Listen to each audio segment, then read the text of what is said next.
Shalom, selamat Natal bagi kita semua.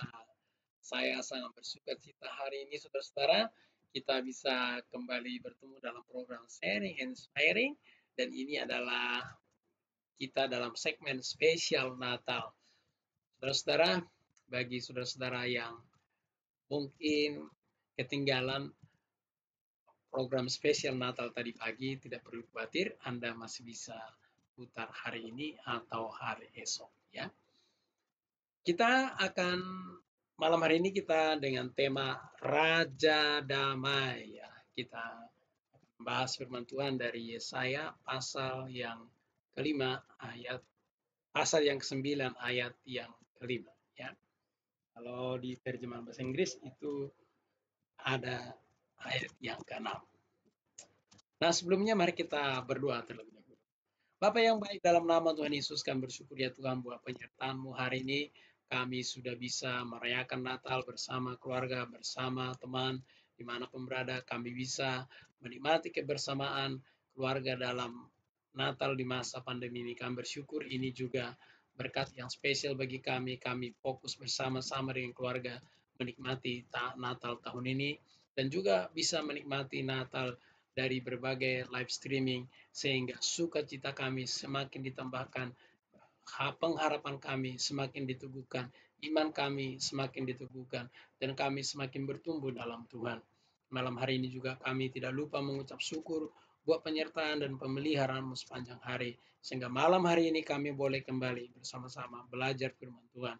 Hamba-Mu sangat terbatas, biarlah Roh Kudus yang berkarya, biar Roh Kudus yang mengurapi, biar Roh Kudus yang memimpin, sehingga kapan saja video pengajaran firman Tuhan didengarkan, semua orang yang mendengarkan diberkati, dikuatkan, dihiburkan, diteguhkan, bahkan Roh Kudus menolong, mengerti, supaya bisa kami semua menjadi pelaku-pelaku firman Tuhan. Berfirmanlah ya Tuhan, sebab kami sudah siap, dalam nama Yesus kami berdoa. Haleluya. Amin. Amin, saudara-saudara. Kita akan membuka Alkitab kita dari Yesaya. Oke, kita buka dari kitab Yesaya yang ke-9. Kalau dalam terjemahan bahasa Inggris itu dalam ayat ke-6, kalau terjemahan bahasa Indonesia ayat yang kelima, ya. Saya akan bacakan. Seorang anak telah lahir untuk kita, seorang putra telah diberikan untuk kita, lambang pemerintahan ada di atas bahunya. Namanya disebut Penasehat Ajaib, Allah yang perkasa, Bapa yang kekal, Raja Damai. Besar kekuasaannya, saya lanjutkan ayat ke-6 ya. Besar kekuasaannya dan damai sejahtera tidak akan berkesudahan di atas tahta Daud dan di dalam kerajaannya. Sampai di situ. Saudara, yang menjadi fokus kita hari ini Raja Damai. Haleluya. Seperti biasanya saudara-saudara, kita belajar sedikit dulu tentang konteks sejarahnya. Ya, saudara, kalau perhatikan beberapa hari yang lalu saya sempat sharing dengan teman saya, yaitu kami sedang mengadakan studi eksegesis. Saya sedang berdiskusi tentang bagaimana kita melakukan studi eksegesis dengan di Yesaya 9 ayat 5, tapi kalau dalam bahasa Inggris dia ayat yang ke-6 ya. Dan memang saya sangat disayangkan karena tidak ada suaranya, tidak tahu kenapa itu lagi-lagi gangguan teknis. Dan saya berpikir saya boleh share apa yang saya sudah sampaikan di sana, sehingga subscriber dan para audiens berikutnya bisa menikmati berkat yang sama ketika saya share dengan rekan saya tersebut. Haleluya.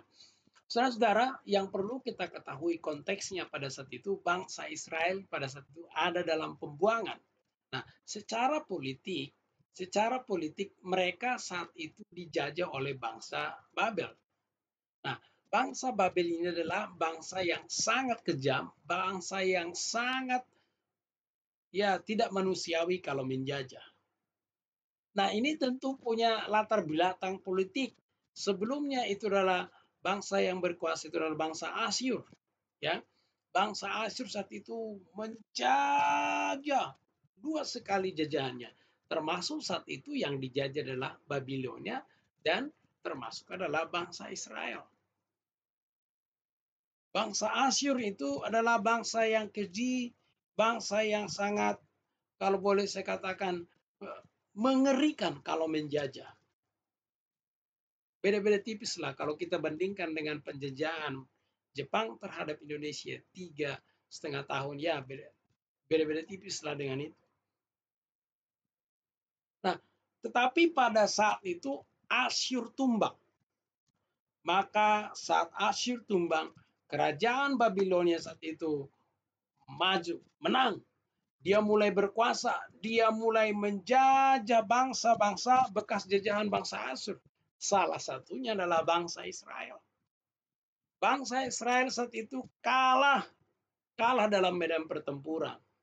Memang pernah saya pelajari secara historis, ya, secara historis, memang karena raja saat itu masih muda, raja bangsa Israel masih kurang bijak, dan lagi-lagi kalau kita perhatikan secara sejarah, ya, sejarah bangsa Israel tentu kalau mereka taat ya mereka diberkati Tuhan, kalau tidak taat ya mereka dihajar oleh Tuhan. Nah, pada saat itu Babilonia berkuasa, dia menjajah. Bangsa Israel saat itu kalah dalam peperangan. Ya, secara politis mereka kalah, tetapi ini juga tidak terlepas dari ketidaktaatan mereka kepada Tuhan. Ketika mereka taat, mereka diberkati. Mereka tidak taat, mereka akan dibuang.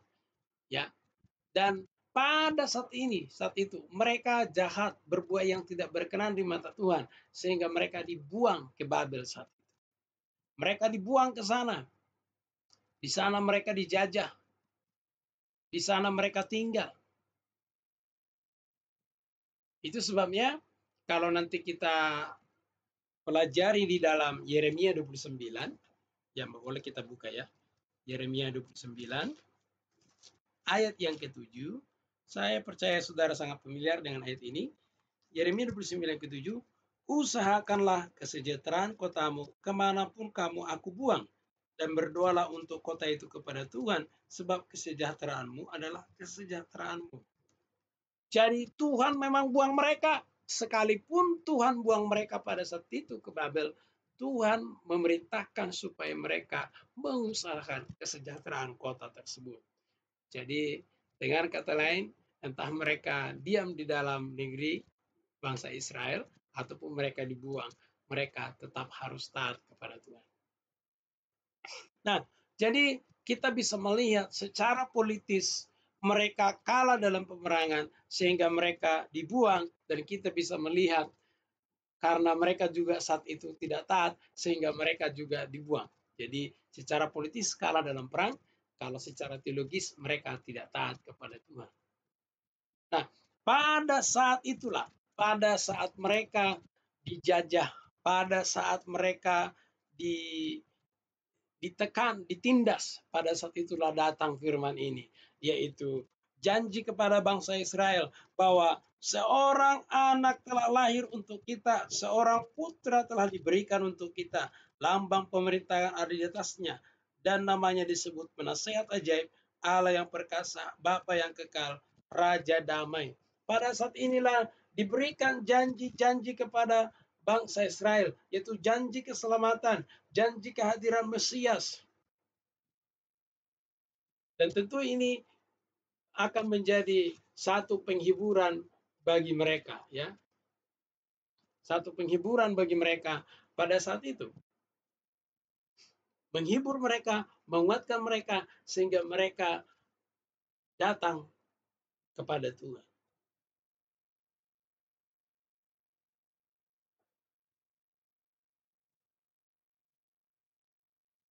Saudara, Raja Damai tentu dalam kondisi yang seperti itu butuhlah nama raja. Raja yang membawa kepada kedamaian. Raja yang memimpin bangsa Israel kepada perdamaian. Itu sebabnya bangsa Israel mereka masih menantikan Mesias politik. Ya, Mesias politik maksud saya, bukan Mesias. Mereka masih menantikan Mesias secara politik. Mereka masih menantikan yang membebaskan mereka dari kesusahan mereka, dari penderitaan mereka secara politik. Dan ya tentu keturunannya harus dari keturunan Daud.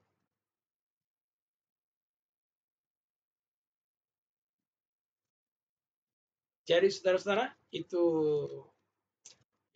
latar belakangnya. Saya percaya ini bisa memberikan gambaran bagi kita bagaimana saat itu firman ini didengarkan oleh bangsa Israel, dan kita bisa merasakan tentu ini satu pengharapan, ya. Ada pengharapan yang baru, ya.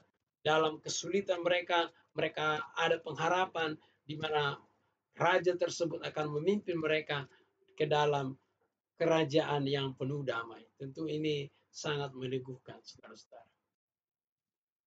Nah, kalau kita menarik implikasinya dalam konteks masa kini, tentu Yesus juga raja damai bagi kita. Sekali lagi, konteksnya mungkin berbeda dengan saat itu. Ya, konteksnya berbeda dengan yang kita alami sekarang. Tetapi kita pun tertekan, kita pun tercekam, ya, oleh virus corona ini, pandemik ini. Tetapi kita harus ingat, kita punya raja damai yang dimana kita bisa merasakan damai sekalipun dalam masa-masa kesulitan, sekalipun dalam masa-masa yang menakutkan, sekalipun dalam masa-masa kita tetap bisa merasakan ada damai sejahtera di sini. Kalau saudara perhatikan, mari kita dalami kata raja damai ini. Kita lihat di sini, ya.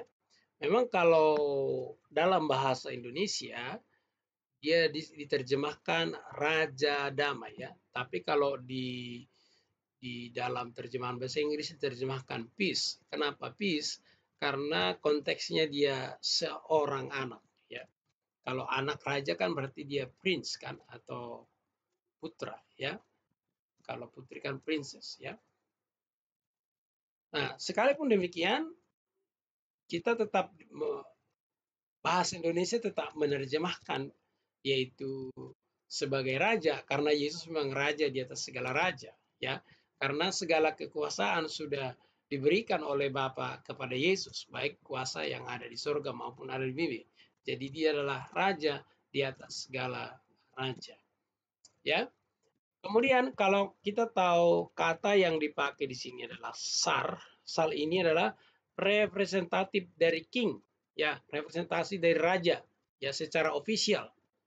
Nah, jangan kata lain, Yesus adalah representasi daripada Bapa. Jadi wajarlah dia disebut sebagai raja karena dia juga representasi daripada Bapa, dan dia juga dikatakan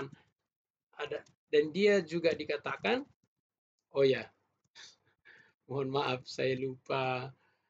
Oke, kita balik lagi. Saya sudah asik-asik ngomong. Oke. Ini terlalu bersemangat.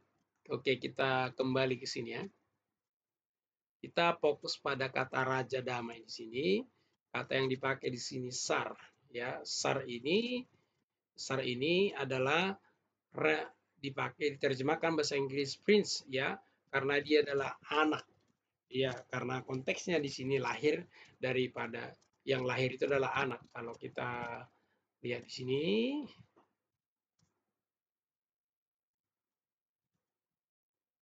ya, son, ya, Ben. Jadi Ben itu kan anak, ya. Kalau dari segi leksikannya konteksnya anak. Maka kalau anak dia lebih tepat kalau dalam bahasa Inggris dipakai menggunakan prince. Itu sebabnya kitab bahasa Inggris menggunakan prince. Kalau dalam bahasa Indonesia kita terjemahkan tetap dia sebagai raja karena Yesus memang raja di segala raja, dan juga dia adalah representasi daripada raja, ya. Kemudian yang berikutnya di sini adalah shalom, ya. Shalom itu artinya damai. Jadi Yesus disebut di sini sar shalom, Sar Shalom artinya Raja Damai. Nah, kalau saudara perhatikan di sini damainya itu bersifat absolut. Ya, nanti akan saya jelaskan apa bedanya ini. Nah, di sini juga di Yeremia yang kita baca tadi dikatakan itu menggunakan shalom juga ya. Tapi di sini menggunakan shalom. Nah, shalom itu memiliki beberapa arti memang. Damai, kemakmuran, sukses, sehat, ya sehat, kemudian pertemanan ya. Kalau di dalam disertasi saya dan juga artikel saya menyebut shalom itu sebagai konsep keselamatan secara holistik ya. Jadi secara umum ya, berlaku secara umum. Jadi meliputi semua aspek-aspek manusia itu ya. Jadi keselamatan itu tidak hanya pada aspek spiritual tapi juga aspek-aspek lainnya. Nah, kalau saudara perhatikan di sini ini sifatnya konstruktif ya, artinya membangun. Itu sebabnya usahakanlah kesejahteraan kotamu. Maka kesejahteraan yang ada dalam konteks Yeremia itu, kata shalom dalam konteks Yeremia itu adalah shalom yang diusahakan, ya, shalom yang kita kerjakan. Berbeda dengan konteks shalom yang ada di dalam Yeremia, kalau bahasa Inggris 9 ayat 6 ya, kalau bahasa Indonesia 95, di sini yaitu absolut, yaitu damai yang absolut. Itu sebabnya saya katakan tadi, kalau shalom yang dari Tuhan Yesus itu tidak dipengaruhi oleh keadaan kita, karena dia sifatnya absolut. Oke, kita lanjutkan satu persatu. Apa makna damai yang absolut bagi kita saat ini ya. Sorry nih. Damai yang absolut maksudnya yang pertama di sini adalah yaitu saudara, shalom itu bisa bersifat konstruktif. Ya artinya kita sebagai manusia kita bisa usahakan. Tapi ada satu shalom, yaitu shalom yang memiliki makna teologis yang tidak bisa kita kerjakan sendiri. Sekali lagi, ada satu makna shalom yang tidak bisa kita kerjakan. Ya, kalau tadi berdamai dengan sesama bisa, ya makmur bisa, sehat bisa, ya semua itu bisa kita kerjakan. Tapi ada satu yang kita nggak bisa kerjakan, yaitu berdamai dengan Tuhan.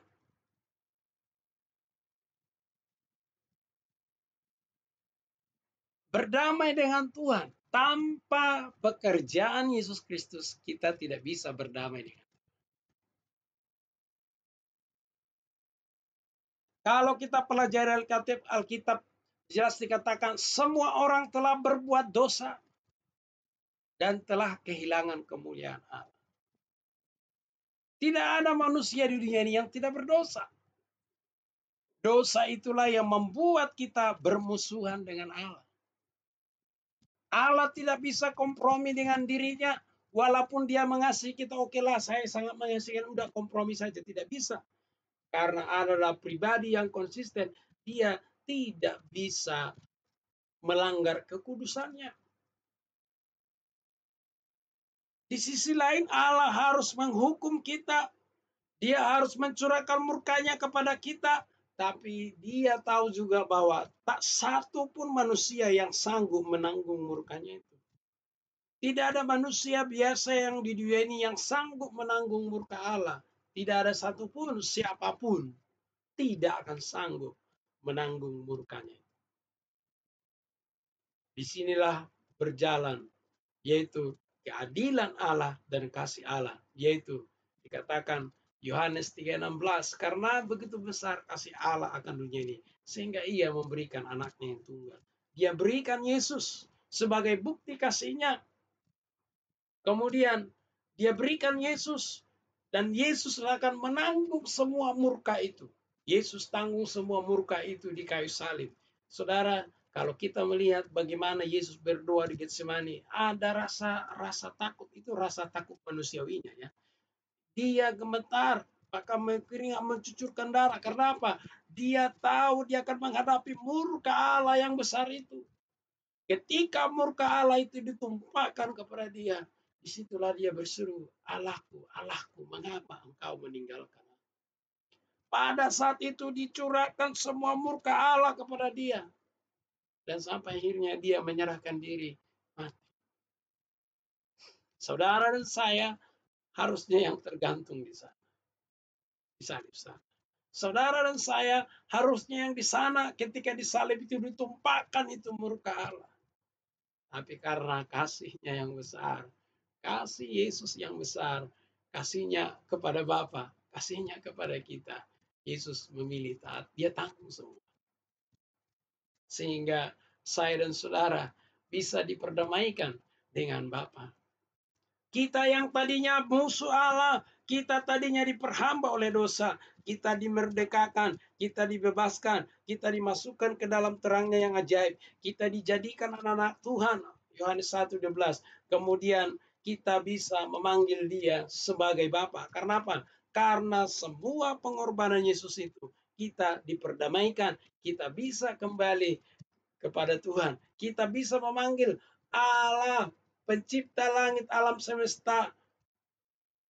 Adonai itu kita bisa panggil dia Bapa. Karena apa?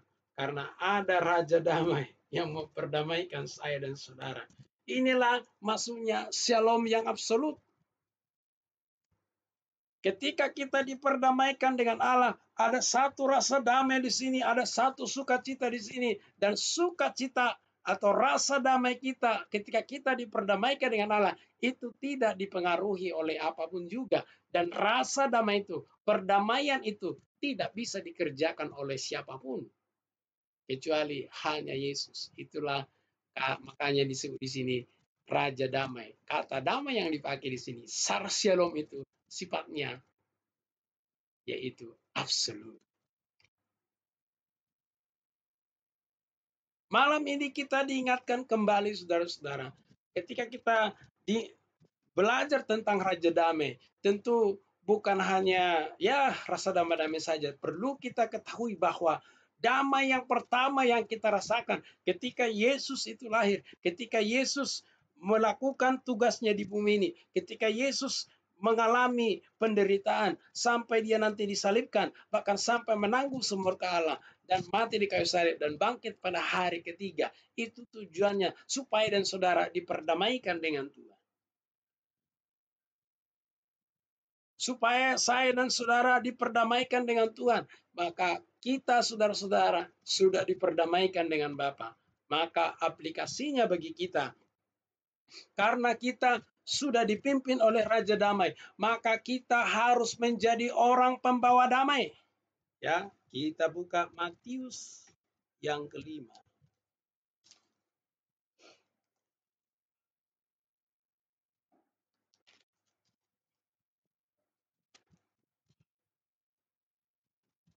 Sebentar ya.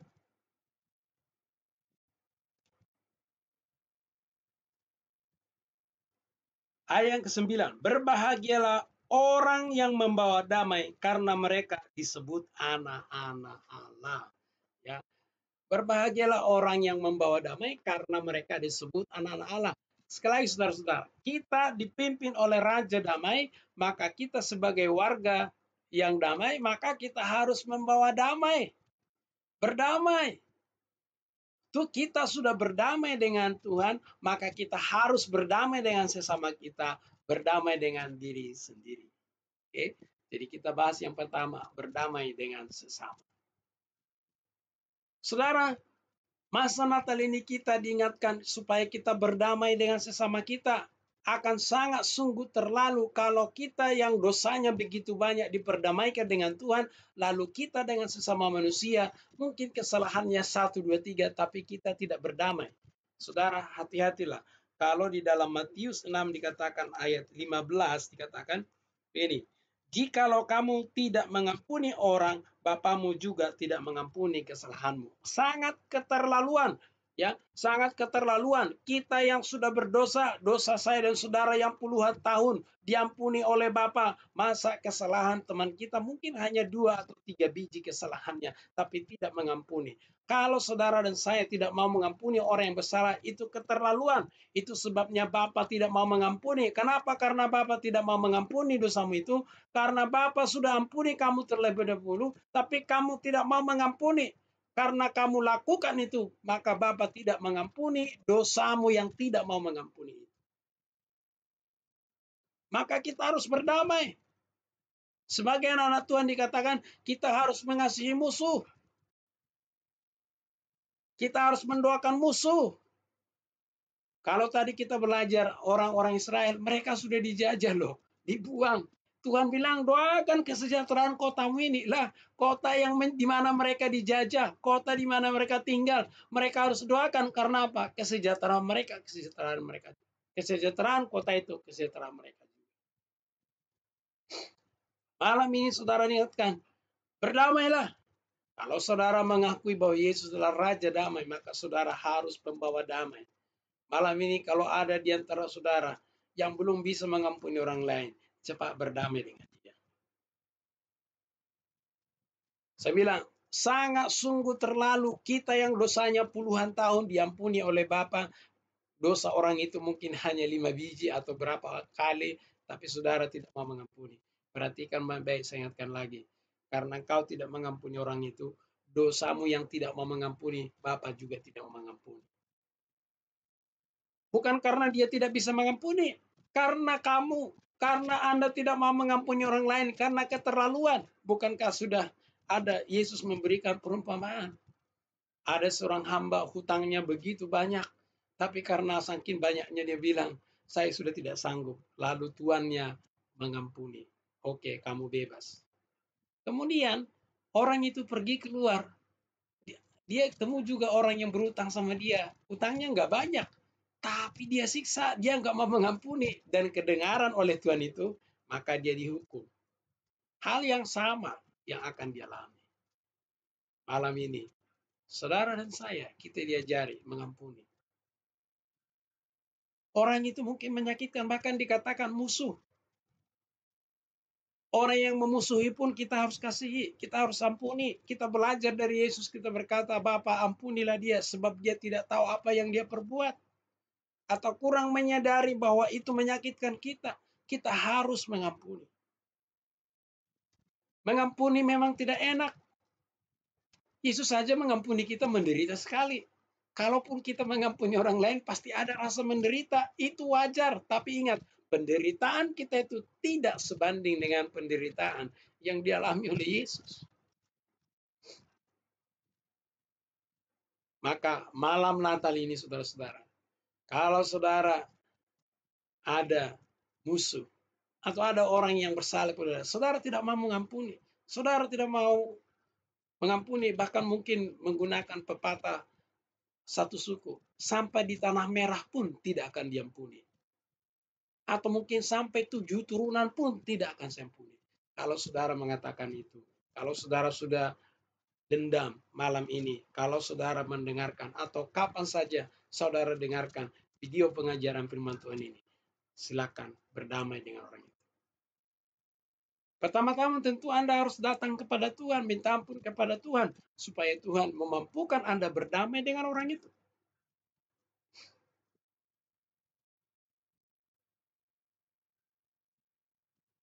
Yang kedua, Yesus juga berkata, kalau kamu mau mempersembahkan korban, lalu kamu ingat kamu ada masalah dengan saudaramu, selesaikan dulu masalahmu itu. Selesaikan, supaya apa? Ibadah kita tidak terganggu.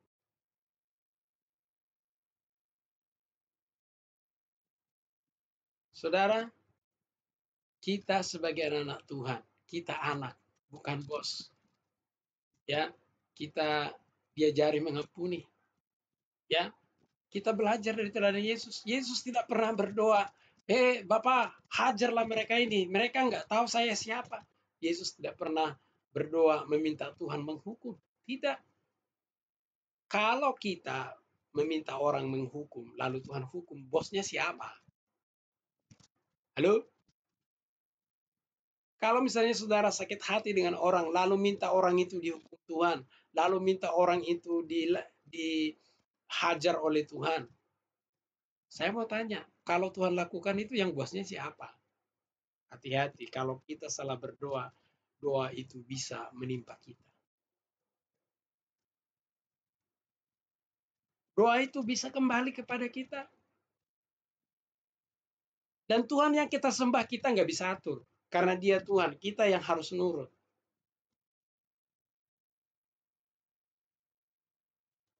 Itu sebabnya kita diajarin mengampuni orang yang bersalah, akan mengasihi musuh.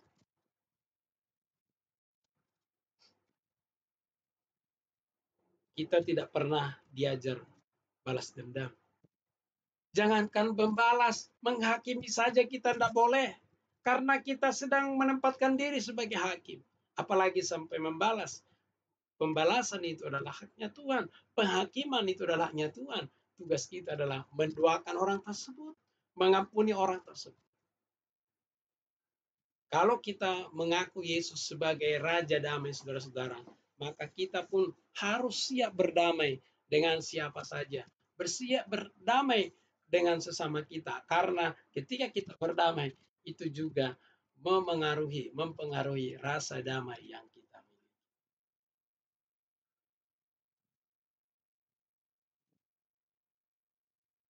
Yang kedua, tadi saya bahas berdamai dengan diri sendiri. Mungkin ini saudara sudah sering dengar atau mungkin belum. Saudara, ada banyak orang di luar sana, saya tidak bilang banyak lah, ada beberapa orang di luar sana yang tidak bisa menerima dirinya sendiri. Yang pertama, tidak bisa menerima keadaannya, tidak bisa menerima kenyataan hidupnya. Itu sebabnya ada yang transgender, karena apa? Dia tidak bisa menerima realita hidupnya. Dia tidak bisa menerima keadaannya. Ada juga orang tidak bisa menerima dirinya sendiri karena mungkin kesalahan-kesalahan, ya dia udah berusaha berbuat baik tapi jatuh lagi, jatuh lagi, jatuh lagi, sehingga tidak bisa mengampuni diri sendiri, yang ada menghakimi diri sendiri, menyalahkan diri sendiri. Ada orang yang dikekang oleh intimidasi dosanya. Karena apa? Tidak bisa berdamai diri sendiri.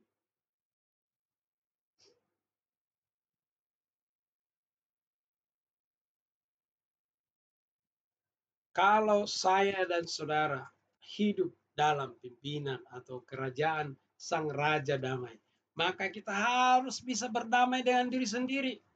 Kita ini manusia, bukan berarti saya mewajarkan dosa. Kita bisa saja jatuh dalam dosa, tapi jangan menjadi tabiat kita.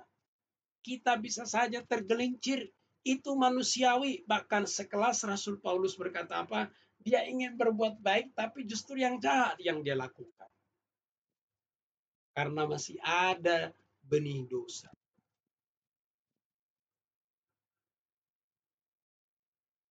Itu sebabnya dikatakan kalau di dalam Yohanes, kalau kita mengaku kita tidak berbuat dosa, maka kita menjadikan dia pembohong. Kebenaran tidak ada dalam diri kita. Maka kita masih ada peluang berbuat dosa. Masih ada. Itu sebabnya disediakan solusi, yaitu 1 Yohanes 1 ayat 9. Jika kita mengaku dosa. Maka saudara-saudara, kita harus bisa menerima keadaan diri kita sepenuhnya. Kelemahan-kelemahan kita, karena Tuhan ciptakan kita punya kelemahan tersendiri, punya kelebihan tersendiri. Kelemahan kita ini bukan supaya kita menghakimi diri sendiri, bukan supaya kita mengintimidasi diri sendiri, mengakang diri sendiri, apalagi sampai melakukan transgender karena mungkin kelemahan ketidaksesuaian fisik atau berbagai hal. Justru sebenarnya Tuhan menyediakan, Tuhan mengizinkan setiap kelemahan kita itu, supaya di dalam setiap kelemahan kita itu, kita bergantung kepada Tuhan. Bukankah firman Tuhan berkata, ya, kepada Rasul Paulus, dia berdoa supaya sembuh. Lalu Tuhan bilang, cukuplah kasih karuniamu bagiku. Justru dalam kelemahanmu, kemuliaanku dinyatakan. Kurang lebih isinya seperti itu ya. Saya tidak hafal letter-letternya. Kuasa Tuhan dinyatakan di dalam kelemahan kita. Justru di dalam kelemahan kita itu, dalam setiap kelemahan kita itu, kuasa Tuhan bisa dinyatakan. Itu sebabnya di dalam setiap kelemahan kita itu, kita perlu bersandar kepada Tuhan. Nah, kalau kita menyadari bahwa Tuhan mengizinkan setiap kelemahan itu, dan maka kita mudah berdamai dengan diri sendiri. Maka kita bisa menerima diri kita apa adanya. Maka kita bisa mengaku seperti pernyataan Mazmur, betapa dahsyat dan ajaib kejadian. Nah, kalau kita sudah bisa berdamai dengan diri sendiri, maka kita bisa menjadi pembawa damai. Amin, saudara-saudara. Kita sebagai anak-anak Tuhan, kita harus membawa damai. Kemanapun kita pergi, kita harus membawa perdamaian. Itu sebabnya harus berdamai dengan diri sendiri. Harus memiliki rasa damai itu. Jadi hari ini saudara, kita belajar Raja Damai. Ya, Raja Damai yang pertama yaitu Yesus Kristus sebagai Raja Damai. Dia memperdamaikan kita orang yang berdosa dengan Bapa kita yang kudus. Sehingga kita yang tadinya hamba dosa, kita dijadikan anak-anak Tuhan. Sehingga kita layak memanggil dia Bapa. Karena kita sudah diperdamaikan dengan Bapa, maka kita harus berdamai dengan sesama. Akan sangat keterlaluan kita yang begitu dosanya banyak diperdamaikan dengan Tuhan, lalu kita nggak mau berdamai dengan sesama. Sungguh terlalu. Mari kita berdamai dengan sesama kita. Jangan pernah menjadi hakim bagi mereka. Jangan pernah balas dendam dengan mereka. Karena penghakiman dan pembalasan itu hanyalah Tuhan. Tugas kita bukan menghakimi atau tugas kita lah mendoakan dan mengampuni mereka. Yang ketiga, kita harus berdamai dengan diri sendiri. Harus bisa menerima diri sendiri apa adanya. Tuhan menciptakan kita ini sempurna. Kita memang ada kelemahan. Justru dalam kelemahan itu kuasa Tuhan dinyatakan.